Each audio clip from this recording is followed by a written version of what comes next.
Steven Pladl was born in 1975 and grew up in New York.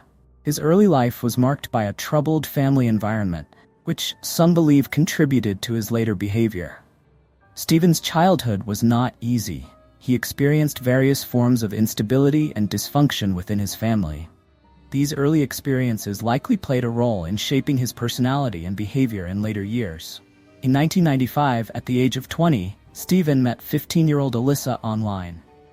Despite the significant age difference, they began a relationship. Alyssa, who was still a teenager, became pregnant at 16. This relationship was controversial from the start due to the age gap and the power dynamics involved. Alyssa, being young and impressionable, was drawn to Steven, who seemed to offer her the attention and affection she craved. In 1998, Alyssa gave birth to their first child, a daughter named Denise. However, the relationship between Steven and Alyssa was far from stable. Steven exhibited abusive behavior towards both Alyssa and their newborn daughter. According to Alyssa, Steven's abuse was severe and terrifying. He would pinch Denise until she was black and blue, and even stuffed her in a cooler, to the point of near suffocation. These horrific acts of abuse created a toxic and unsafe environment for both Alyssa and Denise. Alyssa, recognizing the severity of the situation and wanting a better life for her child, made the difficult decision to put Denise up for adoption. She believed Denise would not have a chance at life while living with Steven. This decision was heart-wrenching for Alyssa, but she felt it was the only way to protect her daughter from further harm. Denise was adopted by Anthony and Kelly Fisco, a loving couple who renamed her Katie Rose Fisco. Katie grew up in a nurturing environment with the Fiscos in Dover Plains, New York. Katie thrived in the Fisco household, surrounded by love and support, far from her biological parents' troubled relationship. Anthony and Kelly Fisco ensured that Katie grew up with opportunities for education and personal growth, encouraging her artistic talents. Katie had no knowledge of her biological parents' past or the turmoil that led to her adoption, and she was fully integrated into the Fisco family's quiet, suburban life. She was raised alongside her adoptive siblings in a secure and stable environment, attending school and participating in everyday activities typical of her peers. Her bond with her adoptive parents was strong, and they viewed her as their own child.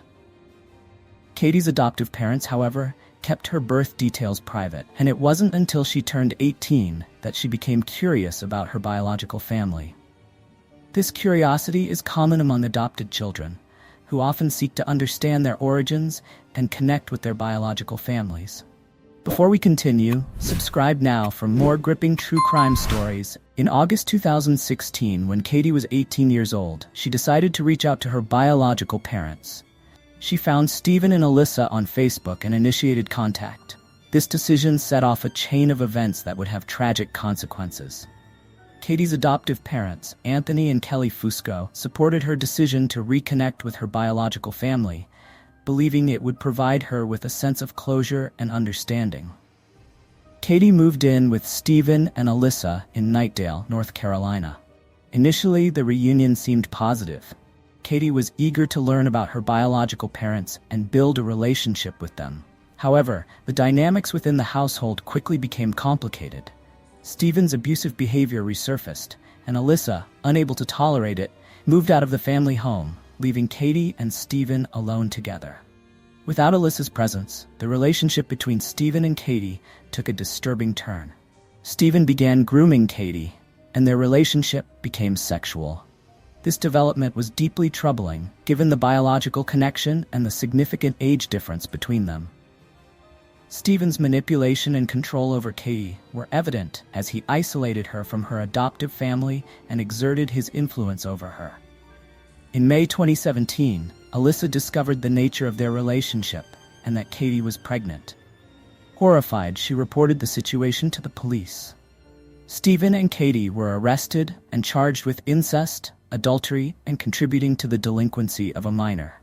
The arrest brought their relationship into the public eye, and the case attracted significant media attention. The public was shocked and appalled by the details of the case, which raised important questions about the psychological impacts of adoption reunions and the need for mental health support. Despite the legal charges against them, Steven and Katie continued their relationship. On July 20, 2017, they got married in Parkton, Maryland. To obtain a marriage license, they lied on their marriage documents, concealing their biological relationship. This marriage was not only illegal, but also morally and ethically wrong. It highlighted the extent of Steven's manipulation and control over Katie. In September 2017, Katie gave birth to their son, Bennett. The birth of their child added another layer of complexity to the already troubling situation.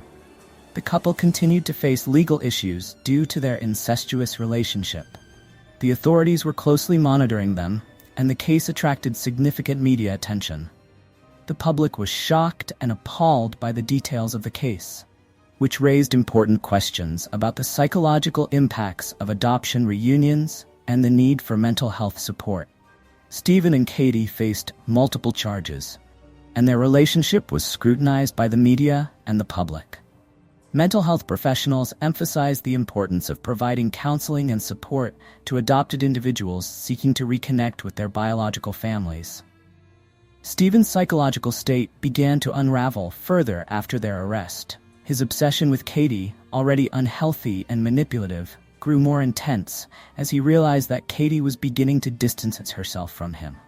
In a series of disturbing social media posts and private messages, Steven romanticized their relationship, portraying himself as a victim of an unjust legal system and society's taboos.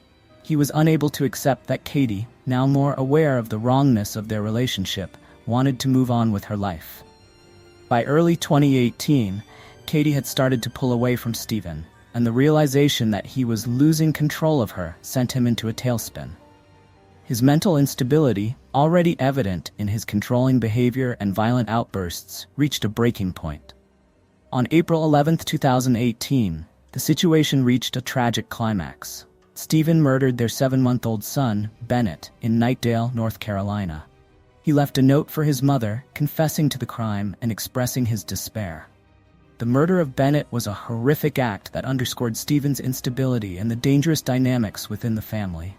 The following day, on April 12, 2018, Steven drove to New Milford, Connecticut. There, he shot and killed Katie and her adoptive father, Anthony Fisco, while they were in a vehicle. After committing the murders, Steven drove to Dover, New York, where he took his own life in his minivan. His suicide marked the end of a tragic and deeply disturbing series of events. The murders and suicide were a devastating conclusion to a series of events that had spiraled out of control. The community was left in shock and mourning, grappling with the senseless violence and loss of life. The case highlighted the need for better mental health support and intervention in situations involving family violence and abuse. Mental health experts have since examined the psychological dynamics of Steven Pladl's actions, pointing to deep-rooted control issues and emotional instability. His behavior toward Katie was not only criminal, but deeply manipulative, and it demonstrated a clear pattern of emotional abuse. From the beginning of their reconnection, Steven groomed Katie, exploiting her vulnerability and her desire for family. He painted their relationship as something extraordinary, convincing her that they were meant to be together. Over time, Katie became trapped in Steven's emotional web, unable to see the manipulation for what it truly was. As Katie began to regain control of her life and distance herself from Steven, his delusions grew more intense. Experts have pointed to Steven's behavior as indicative of narcissistic personality disorder, where he believed he was entitled to complete control over those he viewed as extensions of himself, including Katie and their son, Bennett. His inability to cope with rejection, combined with his long-standing mental health issues, ultimately drove him to commit the heinous acts of violence that ended his life and the lives of his loved ones. Thanks for watching. Please subscribe for more gripping true crime stories and in-depth analysis. Your support means a lot.